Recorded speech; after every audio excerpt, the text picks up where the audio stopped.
إن الحمد لله نحمده ونستعينه ونستغفره ونؤمن به ونتوكل عليه ونعوذ بالله من شرور أنفسنا ومن سيئات أعمالنا من يهده الله فلا مضل له ومن يضلل فلا هادي له وأشهد أن لا إله إلا الله وحده لا شريك له وأشهد أن محمدًا عبده ورسوله أرسله بالحق بشيرًا ونذيرًا أما بعد فإن أحسن الحديث كتاب الله وخير الهدي هدي محمد صلى الله عليه وسلم وشر الأمور محدثاتها وكل محدثة بدعة وكل بدعة ضلالة وكل ضلالة في النار يا أيها الذين آمنوا اتقوا الله حق تقاته ولا تموتن إلا وأنتم مسلمون يا أيها الناس اتقوا ربكم الذي خلقكم من نفس واحدة وخلق منها زوجها وبث منهما رجالا كثيرا ونساء واتقوا الله الذي تساءلون به والأرحام إن الله كان عليكم رقيبا يا أيها الذين آمنوا اتقوا الله وقولوا قولا سديدا يصلح لكم أعمالكم ويغفر لكم ذنوبكم ومن يطع الله ورسوله فقد فاز فوزا عظيما أما بعد محترم حاضرین جمعہ، بات ہو رہی تھی ان 7 ہلاک کرنے والی چیزوں کی جن سے نبی کریم صلی اللہ علیہ وسلم نے اپنی امت کو ڈرایا ہے۔ اللہ سے دعا ہے کہ اللہ تبارک و تعالی دنیا اور آخرت کی ہر ہلاکت اور رسوائی سے ہم تمام کو محفوظ رکھے،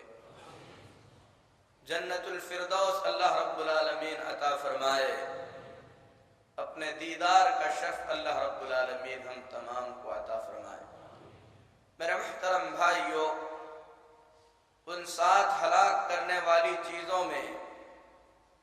پہلی چیز ہے اللہ تبارک و تعالیٰ کے ساتھ کسی کو شریک کرنا، اور اللہ تبارک و تعالیٰ کے ساتھ کسی کو شریک کرنا یہ اللہ تعالیٰ کی ذات میں بھی ہو سکتا ہے کہ کوئی اللہ کی ذات میں کسی کو شریک کرے اور ایک کے بجائے 2 معبودوں اور 2 الہوں کا خالق قائل ہو جائے اور یہ عقیدہ رکھے کہ اللہ ایک نہیں بلکہ 2 ہیں، اور ایسا عقیدہ مجوسیوں کا عقیدہ ہے۔ یہ سراسر الحاد اور بڑا شرک ہے۔ جس طریقے سے شرک اللہ تعالیٰ کی ذات میں ہو سکتا ہے، بالکل اسی طریقے سے اللہ تبارک و تعالیٰ کی ربوبیت میں بھی شرک ہو سکتا ہے۔ کوئی یہ کہے کہ اللہ ایک ہے، لیکن اللہ کی جو ربوبیت کی صفتیں ہیں ان صفتوں میں اللہ کا کوئی شریک ہے، یہ بھی شرک ہے۔ اسی طریقے سے شرک اللہ رب العالمین کی عبادات میں بھی ہو سکتا ہے۔ کوئی یہ عقیدہ رکھے کہ اللہ ایک ہے، وہی تنہا رب ہے، لیکن عبادت کے لائق اللہ کے سوا کوئی اور بھی ہے، یہ بھی شرک ہے۔ اسی طریقے سے کوئی آدمی اللہ تبارک و تعالیٰ کو ایک مانتا ہے، اسی تنہا اکیلے اللہ کو اپنا رب تسلیم کرتا ہے، اور یہ مانتا ہے کہ عبادت اسی اکیلے اللہ تبارک و تعالیٰ کی ہونی چاہیے، لیکن اللہ تبارک و تعالیٰ کی جو صفات اور اللہ تبارک و تعالیٰ کے جو نام ہیں ان ناموں میں اگر غیر اللہ کو شریک کرتا ہے تو یہ بھی شرک ہے۔ قرآن کریم کے اندر اللہ تبارک و تعالیٰ نے شرک کی ایک اور قسم بھی بیان فرمائی ہے، اور وہ قسم اس طریقے کی ہے کہ ہم مسلمانوں کا یہ عقیدہ ہے اور ہونا چاہیے کہ شریعت سازی، شریعت بنانا یہ اللہ تبارک و تعالیٰ کا حق ہے۔ اللہ کے سوا کسی اور کو شریعت بنانے کا حق نہیں ہے۔ قانون اللہ بناتا ہے، بندوں کو چاہیے کہ اللہ کے بنائے ہوئے اس قانون کو پہچانے، اپنی زندگی اللہ کے اتارے ہوئے قانون کے مطابق گزاریں۔ اسی کو شریعت کہتے ہیں۔ قانون بنانا، زندگی گزارنے کا ڈھنگ اور طریقہ بنانا، یہ صرف اللہ تبارک و تعالیٰ کا حق ہے۔ اور اللہ تبارک و تعالیٰ نے اپنے نبیوں کو جو دنیا میں بھیجا ہے، اسی قانون کی تبلیغ کے لیے بھیجا ہے، اسی شریعت کی تبلیغ کے لیے بھیجا ہے۔ اللہ کے نبیوں میں سے کسی بھی نبی نے اپنی طرف سے کوئی قانون بنا کر امت کو پیش نہیں کیا ہے، بلکہ اللہ کا اترا ہوا قانون اللہ کے انبیاء علیہم الصلاۃ والتسلیم نے امتوں کو بتلایا ہے۔ شریعت اللہ بناتا ہے، اسی لیے نبی کریم صلی اللہ علیہ وسلم بھی اپنی مرضی سے کسی چیز کو نہ حلال کر سکتے تھے نہ حرام کر سکتے تھے۔ آپ تمام جانتے ہوں گے امہات المؤمنین رضی اللہ تعالی عنہن، سارے امہات المؤمنین پر اللہ رب العالمین کی رضامندیاں نازل ہوں، رحمتیں نازل ہوں۔ ایک مرتبہ نبی کریم صلی اللہ علیہ وسلم نے امہات المؤمنین کے بیچ کچھ ایسا مسئلہ ہو گیا جس کی بنیاد پر آپ صلی اللہ علیہ وسلم نے قسم کھا لی، فرمایا کہ میں اس کے بعد شہد استعمال نہیں کروں گا۔ اللہ تبارک و تعالیٰ نے آسمان سے قانون اتارا، لِمَ تُحَرِّمُ مَا أَحَلَّ اللَّهُ لَكَ، اے محمد صلی اللہ علیہ وسلم آپ اس چیز کو حرام کیوں کر لیتے ہیں جسے اللہ تبارک و تعالیٰ نے حرام، جس چیز کو اللہ نے حلال قرار دیا ہے، یعنی شہد اللہ نے حلال قرار دیا ہے، آپ اپنے آپ پر اسے حرام کیوں کر سکتے ہیں؟ نبی کریم صلی اللہ علیہ وسلم نے اس کے بعد شہد کا استعمال شروع فرما دیا۔ تو میرے محترم بھائیوں، اس واقعے سے بتلانا مقصود یہ ہے کہ شریعت سازی، شریعت بنانا، قانون بنانا یہ صرف اللہ کا حق ہے۔ اگر اللہ کا یہ حق اللہ کے سوا کسی اور کو دے دیا جائے تو قانون بنانے کے اس حق میں اللہ کے سوا کسی اور کو شریک کرنا ہوگا۔ اسی لیے یہود و نصارہ نے جب اپنے علماء کی حلال کردہ چیز کو حلال سمجھا، اپنے علماء کی حرام کردہ چیز کو حرام سمجھا،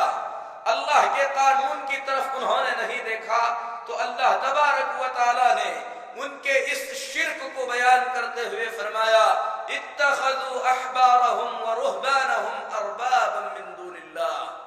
ان لوگوں نے اپنے راہبوں کو اور اپنے عابدوں کو اللہ کے سوا اور معبود بنا لیا۔ یہ آیت کریمہ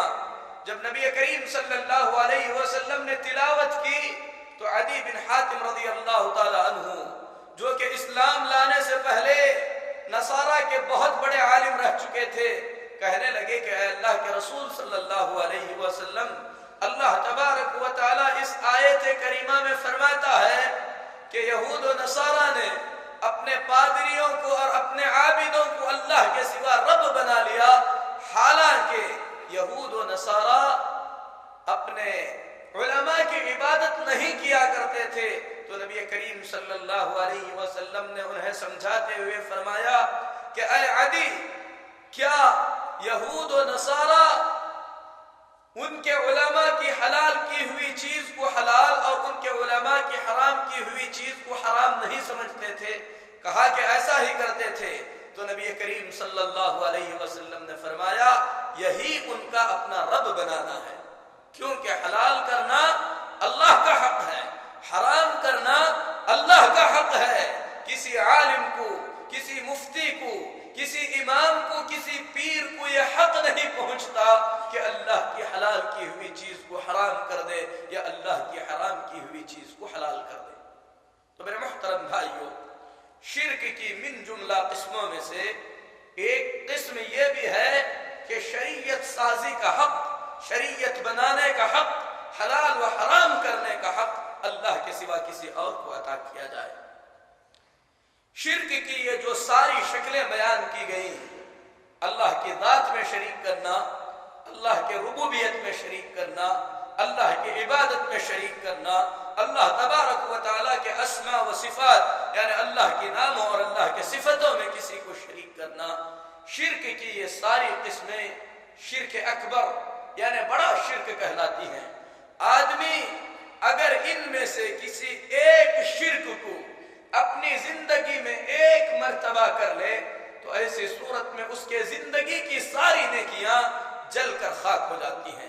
اس کی کسی بھی نیکی کی کوئی قیمت نہیں رہتی، اور اللہ تبارک و تعالیٰ کے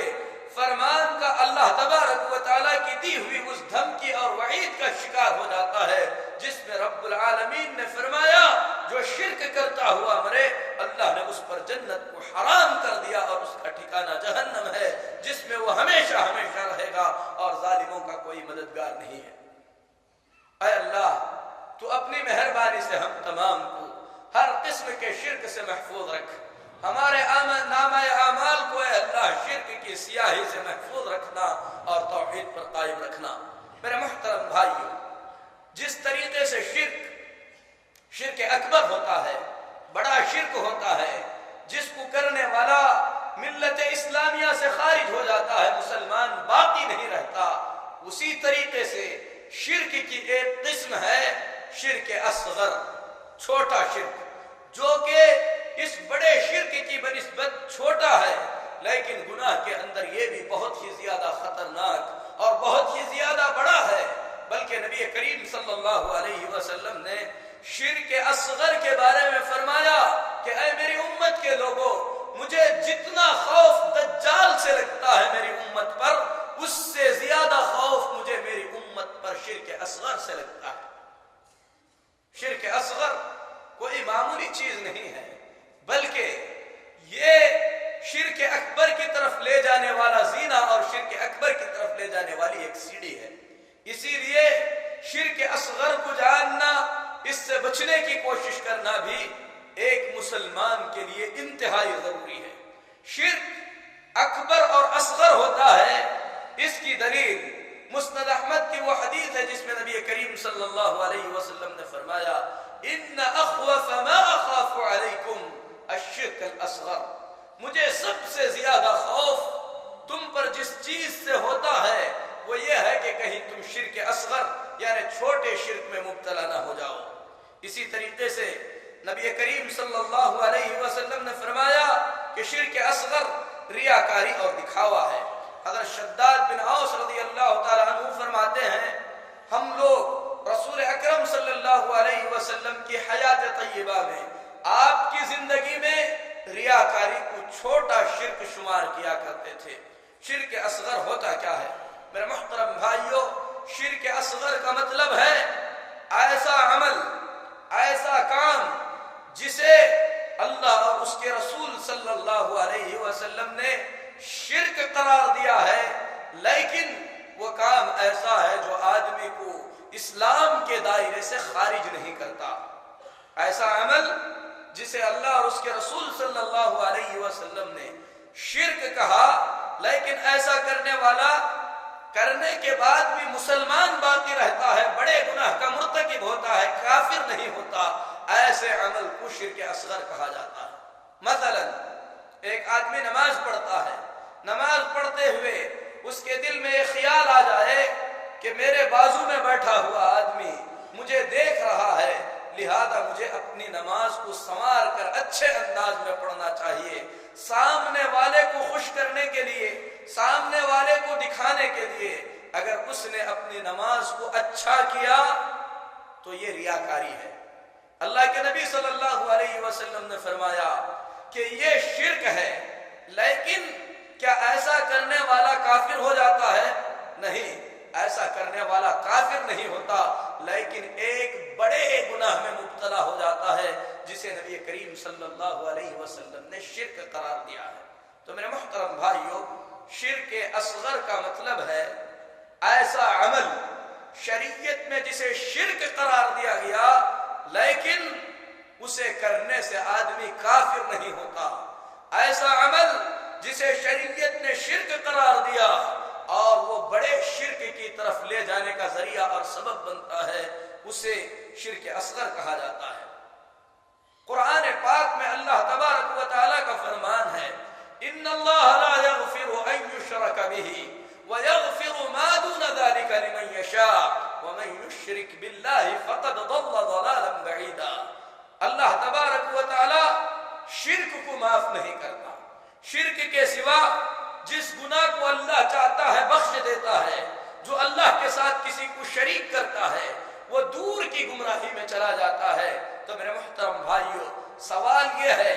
کہ کیا شرک اصغر بھی اس آیت کے مفہوم میں داخل ہو جاتا ہے کہ جس طریقے سے اللہ تعالیٰ شرک کو معاف نہیں کرتا، کیا شرک اصغر ریاکاری اور اس کے سوا جو دوسری چیزیں شرک اصغر میں داخل ہو جاتی ہیں، کیا یہ بھی ایسے اعمال ہیں کہ اللہ تبارک و تعالیٰ بغیر توبہ کے انہیں معاف نہیں کرتا؟ تو اس سلسلے میں امام ابن تیمیہ رحمۃ اللہ علیہ فرماتے ہیں، پوری زمین پر سب سے بڑا گناہ جس سے اللہ کی نافرمانی کی جاتی ہے وہ ہے اللہ کے ساتھ کسی اور کو شریک کرنا۔ شرک چاہے چھوٹا ہو یا بڑا، اللہ تبارک و تعالیٰ اس وقت تک معاف نہیں کرتا جب تک کہ بندہ اس سے توبہ نہ کر لے۔ پھر اس کے بعد فرماتے ہیں، ہم یہ نہیں کہتے کہ شرک اصغر کا مرتکب شرک اصغر کو کرنے والا کافر ہو جاتا ہے اور ہمیشہ جہنم میں رہتا ہے، بلکہ بات ایسی ہے کہ شرک اصغر کرنے والا اگر اپنے گناہ کو کرتے ہوئے مر جائے تو اللہ تبارک و تعالیٰ اسے معاف نہیں کرے گا، اسے جہنم میں ڈالا جائے گا، اس کے اس گناہ کی سزا دی جائے گی، پھر اس کے بعد اللہ تبارک و تعالیٰ اسے جنت میں داخل کرے گا۔ اس کے سوا جو دوسرے گناہ ہیں جو شرک کے درجے کو نہیں پہنچتے یا شرک اصغر کے درجے کو نہیں پہنچتے، وہ اللہ کی مشیت اور اللہ کے ارادے پر ہیں۔ اللہ تبارک و تعالیٰ چاہے تو انہیں معاف کر سکتا ہے، چاہے تو ان کی سزا دے کر انہیں جنت میں داخل کر سکتا ہے، لیکن شرک اصغر اللہ معاف نہیں کرے گا، ضرور ایسا کرنے والے کو اس کی سزا بھگتنی پڑے گی۔ یہ امام ابن تیمیہ رحمۃ اللہ علیہ نے اس بات کو اس طریقے سے واضح الفاظ میں بیان فرمایا ہے۔ میرے محترم بھائیوں، شرک اصغر کئی طریقے کا ہوتا ہے۔ سب سے پہلی چیز تو یہ ہے کہ شرک اصغر کچھ الفاظ سے ہوتا ہے، کچھ کاموں سے ہوتا ہے جس سے نبی کریم صلی اللہ علیہ وسلم نے منع فرمایا ہے۔ اللہ کے رسول صلی اللہ علیہ وسلم کا فرمان ہے کہ شرک اصغر، حضرت عبداللہ بن عباس رضی اللہ تعالی عنہ فرماتے ہیں قرآن کریم کی اس آیت کریمہ کی روشنی میں، فَلَا تَجْعَلُوا لِلَّهِ أَنْدَادًا، اللہ تبارک و تعالیٰ کے ساتھ کسی کو شریک نہ کرو۔ سورہ بقرہ کی اس آیت کریمہ کو پڑھنے کے بعد حضرت عبداللہ بن عباس رضی اللہ تعالی عنہ فرماتے ہیں کہ اس آیت کریمہ کے اندر اللہ تبارک و تعالیٰ نے اپنے ساتھ کسی کو شریک کرنے سے منع فرمایا ہے، اور شرک حضرت عبداللہ بن عباس رضی اللہ تعالی عنہ کا فرمان ہے چیونٹی کی چال سے زیادہ باریک چیز ہے، جو کہ لوگوں کے الفاظ میں واقع ہو جاتا ہے۔ لوگ بولنے میں کچھ ایسے الفاظ استعمال کر لیتے ہیں جس سے وہ انجانے میں شرک میں مبتلا ہو جاتے ہیں۔ اس کے بعد فرمایا، کوئی کہتا ہے اللہ کی قسم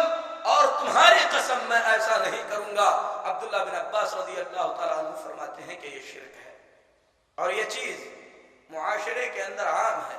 کوئی اپنے ماں کی قسم کھاتا ہے، کوئی اپنے بچے کی قسم کھاتا ہے،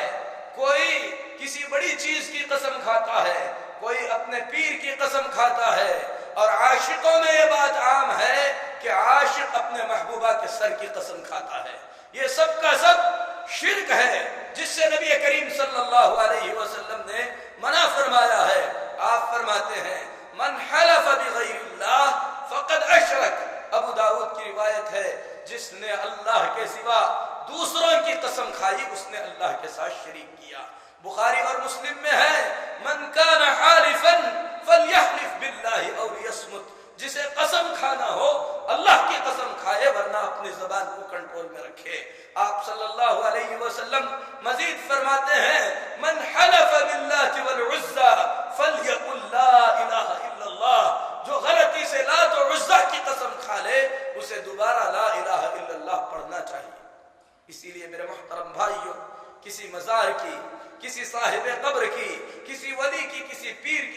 کھانا یہ شرک ہے۔ اگر قسم کھانے والا جس کی قسم کھا رہا ہے اسے اللہ کا درجہ دے رہا ہے، اللہ کے جیسی تعظیم کرتا ہے، تو ایسی صورت میں یہ بڑا شرک ہے جو آدمی کو ملت اسلامیہ سے خارج کر دیتا ہے۔ لیکن اگر قسم کھانے والا اس کی ویسی تعظیم نہیں کرتا بلکہ زبان سے اس کی قسم نکل جاتی ہے تو ایسی صورت میں یہ شرک اصغر ہے جس سے آدمی کو پرہیز کرنا چاہیے۔ اسی طریقے سے شرک اصغر جو الفاظ میں ہوتا ہے وہ یہ بھی ہے کہ آدمی اپنا ایسا نام رکھے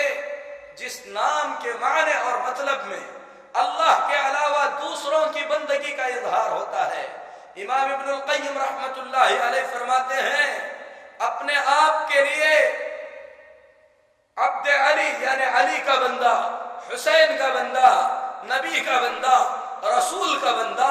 ایسا نام رکھنا شریعت کے اندر ناجائز اور حرام ہے۔ کتنے ایسے لوگ ہیں جنہوں نے اپنا نام عبد النبی رکھا، کوئی اپنا نام عبد المصطفیٰ رکھتا ہے، اس کا نام احمد رکھا گیا، کسی کا نام احمد رکھا گیا تو اس نے اپنا نام بدل لیا، کہا کہ مجھے یہ نام پسند نہیں، مجھے عبد المصطفیٰ ہونا ہے، اور اس نے اپنا نام احمد کے بجائے عبد المصطفیٰ رکھ لیا۔ کوئی اپنا نام مدار بخش رکھتا ہے، پیر بخش رکھتا ہے، یہ سارے کے سارے نام شرکیہ نام ہیں جس سے آدمی کو پرہیز کرنا چاہیے۔ اسی طریقے سے غلام نبی، غلام رسول، غلام بخش، یہ سارے کے سارے نام شرعاً جائز اور درست نہیں ہیں۔ آدمی کا اگر ایسا نام ہے تو ایسی صورت میں اسے اپنا نام بدل لینا چاہیے۔ الفاظ میں جو شرک واقع ہوتا ہے اس میں سے ایک شرک یہ بھی ہے کہ آدمی اپنے آپ کو شہنشاہ کہے، اور ہم لوگ جب کسی بادشاہ کا نام آتا ہے شہنشاہ معظم، شہنشاہ اعظم، اس قسم کے القاب دیتے ہیں۔ نبی کریم صلی اللہ علیہ وسلم کا فرمان ہے، ابو داؤد کی حدیث صحیح ہے، رسول اللہ صلی اللہ علیہ وسلم فرماتے ہیں اللہ تبارک و تعالیٰ کا غضب خود تیزی میں آ جاتا ہے ایسے آدمی کے لیے جو اپنے آپ کو شاہنشاہ یعنی بادشاہوں کا بادشاہ کہتا ہے۔ شہنشاہ، بادشاہوں کا بادشاہ صرف اللہ تبارک و تعالیٰ ہے، وہی اکیلا ہے جو ہر چیز کا مالک ہے۔ اللہ تبارک و تعالیٰ نے دنیا میں کسی کے لیے وقتی طور پر بادشاہت عطا کی ہے، ملک عطا کیا ہے، اس کا مطلب یہ نہیں ہوا کہ وہ شہنشاہ بن گیا۔ میرے محترم بھائیوں، اسی طریقے سے کوئی آدمی اپنے آپ کو کسی کا بندہ کہتا ہے، عام الفاظ میں کچھ جگہ کے لہجوں میں یہ چیز حاضر ہے، یہ چیز عام ہے، کوئی آتا ہے حکم دیا جائے تو کہتا ہے کہ بندہ حاضر ہے۔ کس کا بندہ حاضر ہے؟ جس سے بات کر رہے ہو اگر اپنے آپ کو اس کا بندہ کہتے ہو اور یہ کہتے ہو کہ آپ کے حکم کی تعمیل کے لیے بندہ حاضر ہے تو ایسی صورت میں نبی کریم صلی اللہ علیہ وسلم نے اس سے منع فرمایا ہے۔ آپ فرماتے ہیں اپنے سردار کو رب مت کہو، یہ مت کہو کہ میں اپنے رب کو، اپنے مالک کو کھلا رہا ہوں، پلا رہا ہوں، بلکہ یہ کہو کہ یہ میرا آقا ہے، میرا سردار ہے۔ اور کوئی اپنے نوکر کو غلام، کوئی اپنے نوکر کو بندہ نہ کہے، نبی کریم صلی اللہ علیہ وسلم نے اس سے منع فرمایا ہے۔ تو میرے محترم بھائیوں، یہ سارے الفاظ جن کا ابھی ذکر کیا گیا شرک اصغر کی فہرست میں داخل ہو جاتے ہیں، آدمی کو اس سے بچنا چاہیے۔ ابن عباس رضی اللہ تعالیٰ عنہ نے جب شرک کو چونٹی کی چال سے زیادہ باریک قرار دیا تو اس کے بعد فرمایا کوئی کہتا ہے تیری قسم، میری قسم، کوئی کہتا ہے اپنے الفاظ کو نہ سدھارتے ہوئے، کوئی کہتا ہے کہ گھر میں اگر آج کتا نہ ہوتا تو چور داخل ہو گئے ہوتے۔ حضرت عبداللہ بن عباس رضی اللہ تعالیٰ عنہ نے فرمایا یہ چھوٹا شرک ہے، کیونکہ گھروں کو چوروں سے روکنے والا کتا نہیں ہوتا بلکہ ہر قسم کے نفع اور نقصان کا مالک اللہ تبارک و تعالیٰ ہوتا ہے۔ اسی لیے میرے محترم بھائیوں، الفاظ کی ادائیگی کے وقت، الفاظ کہتے وقت آدمی کو سوچ کر کہنا چاہیے کہ اس کی زبان سے کیا نکل رہا ہے۔ جس طریقے سے شرک اصغر الفاظ میں ہوتا ہے اسی طریقے سے میرے محترم بھائیوں شرک اصغر کاموں میں بھی ہوتا ہے۔ کچھ ایسے کام ہوتے ہیں جنہیں کر کے آدمی شرک میں مبتلا ہو جاتا ہے۔ مثال کے طور پر بدشگونی کو نبی کریم صلی اللہ علیہ وسلم نے شرک قرار دیا ہے۔ آپ صلی اللہ علیہ وسلم فرماتے ہیں من ردت الطیرۃ من حاجتہ فقد اشرک، جو آدمی بدشگونی کی وجہ سے کسی کام سے رک جائے تو اس نے شرک کا ارتکاب کیا۔ اور بدشگونی کا مطلب ہے کسی بھی چیز کو آدمی اپنے لیے برا سمجھے، بدشگونی اس سے لے۔ مثال کے طور پر کوئی ایسا آدمی آ گیا جس کا ہاتھ ٹوٹا ہوا ہے، لنگڑا ہے، کانا ہے، اور یہ کہے کہ میں نے صبح اٹھتے ہی اس لنگڑے کو دیکھ لیا، اب میرا کام نہیں ہوگا، یہ بدشگونی ہے۔ کوئی کسی پرندے کو دیکھے کہے کہ الو نے پکارا، اس کا مطلب یہ ہے کہ میری شامت آ گئی، یہ بدشگونی ہے۔ اسی طریقے سے کسی نے کوئی برا لفظ زبان سے کہہ دیا، کہا کہ یہ لفظ تمہارے منہ سے نکل گیا، اس کا مطلب ہے کہ اب یہ کام نہیں ہوگا۔ میرے محترم بھائیو، یہ ساری چیزیں بدشگونی میں داخل ہوتی ہیں، اور نبی کریم صلی اللہ علیہ وسلم فرماتے ہیں بدشگونی کی وجہ سے اگر کوئی آدمی اپنے کام کو روک لیتا ہے تو اس نے شرک کا ارتکاب کیا۔ ہمارے ماحول میں عام طور پہ یہ چیز مشہور ہے، کسی کام سے آپ نکل رہے ہیں، سامنے سے بلی گزر جائے تو آدمی اپنا کام چھوڑ کر بیٹھ جاتا ہے، کہتا ہے کہ بلی نے راستہ کاٹ لیا ہے، اب یہ کام نہیں ہوگا، یہ بدشگونی ہے۔ اگر ایسا ہو جائے تو کیا کرنا چاہیے؟ صحابہ نے نبی کریم صلی اللہ علیہ وسلم سے پوچھا تو نبی کریم صلی اللہ علیہ وسلم نے فرمایا آدمی اس خیال کو اپنے دل سے نکال دے، اس کام کی طرف آگے بڑھے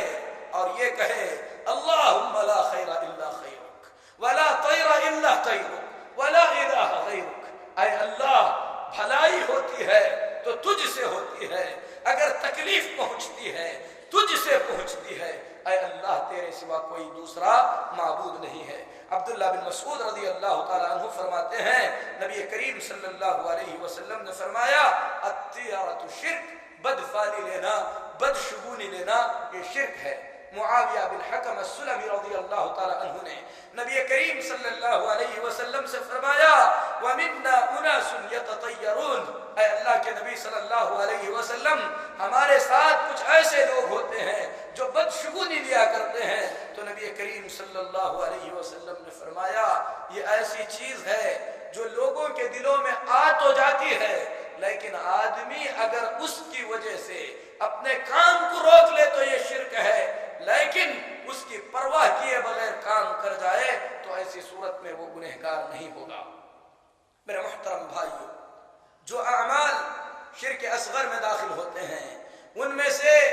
ایک عمل یہ بھی ہے کہ آدمی مصیبت کو ٹالنے کے لیے، بلاؤں کو ٹالنے کے لیے، پریشانیوں کو دور کرنے کے لیے اپنے گلے میں، کمر پر، رٹھے پہ یا کسی اور جگہ پہ تعویذ باندھ لے یا کہیں اور تعویذ لا کر رکھ دے۔ اللہ کے نبی صلی اللہ علیہ وسلم نے فرمایا من علق تمیمۃ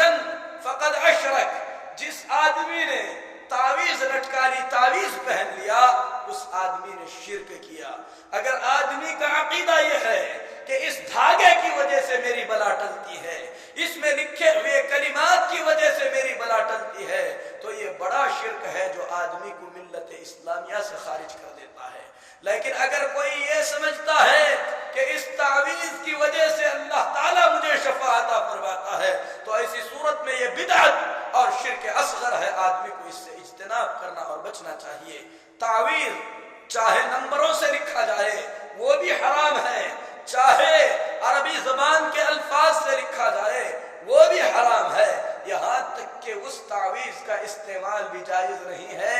جس تعویذ کے اندر قرآنی آیتیں لکھی جائیں، کیونکہ سب سے پہلے تو یہ ایسا عمل ہے جس کا حکم اللہ اور اس کے رسول صلی اللہ علیہ وسلم نے نہیں دیا ہے۔ اسی طریقے سے یقیناً اس میں کوئی شک نہیں کہ قرآن کریم میں اللہ تبارک و تعالیٰ نے شفا رکھی ہے، لیکن قرآن کریم سے شفا حاصل کرنے کا یہ طریقہ نہیں ہے، بلکہ طریقہ یہ ہے کہ قرآن کریم کو پڑھا جائے،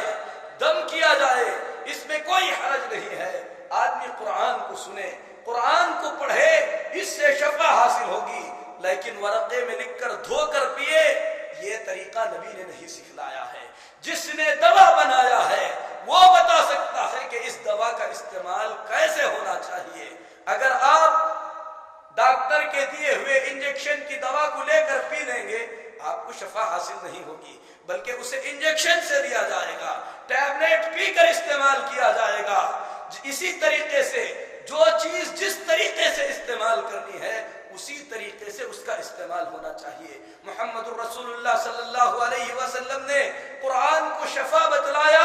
آپ اپنی حیات طیبہ میں قرآن کریم سے شفا حاصل کیا کرتے تھے، لیکن شفا حاصل کرنے کا طریقہ ام المؤمنین عائشہ صدیقہ رضی اللہ تعالی عنہ بیان فرماتی ہیں، جب رسول اکرم صلی اللہ علیہ وسلم بیمار ہوتے اپنے ہاتھوں کو جمع فرماتے، قل اعوذ برب الفلق، قل اعوذ برب الناس، قل هو اللہ احد، ان سورتوں کو پڑھ کر اپنے ہاتھ پر تھک تھکاتے اور اپنے جسم مبارک پر آپ صلی اللہ علیہ وسلم پھیر لیا کرتے تھے۔ تو میرے محترم بھائیو، یہ طریقہ ہے قرآن سے شفا حاصل کرنے کا۔ ہرگز یہ طریقہ نہیں ہو سکتا کہ قرآن کریم کو کاغذ میں لکھ کر یا اس کے نمبرات کاغذ میں لکھ کر گلے میں لٹکا لیا جائے۔ اس میں اور بھی جو زیادہ محظور چیزیں ہیں وہ یہ ہے کہ آپ قرآن کو لکھ کر اپنے گلے میں لٹکائیں، جنابت کی حالت میں رہیں وہ آپ کے ساتھ ہے، بیت الخلاء میں داخل ہو جائیں وہ آپ کے ساتھ ہے، کسی گندی جگہ پہ چلے جائیں وہ آپ کے ساتھ ہے،